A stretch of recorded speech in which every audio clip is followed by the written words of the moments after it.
The Swedish scientist R.K. Sellström handing over his report to the UN Secretary-General on the use of chemical weapons in Syria. A report that concludes that in 5 out of the 7 cases investigated, deadly chemical agents were most likely to have been used. Claims first emerged in March this year.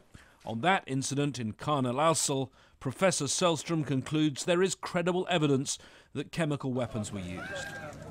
The team found even more convincing evidence that an attack using sarin took place in Ghouta on August the 21st. That is the only incident where the team found remnants of the rockets that were used. In addition to the cases in Khan el-Assal and Ghouta, in 3 other places they believe there was evidence of chemical attacks, small-scale attacks in August, in Ashrafia, Sanaya and in Sarakeb.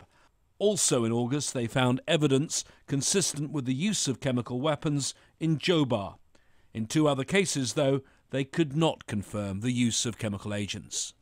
The use of chemical weapons is a grave violation of international law and affront to our shared humanity. We need to remain vigilant to ensure that these awful weapons are eliminated, not only in Syria, but everywhere. Professor Sellström's findings will be discussed by the UN Security Council and the General Assembly in the coming days. But the report provides no proof of who was responsible. Professor Sellström's mandate was limited to discovering whether chemical weapons were used, not who used them.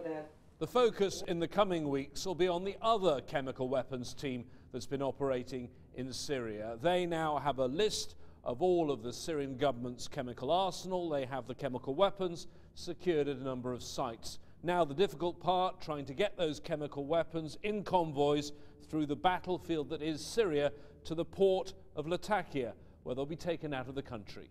James Bays, Al Jazeera at the United Nations.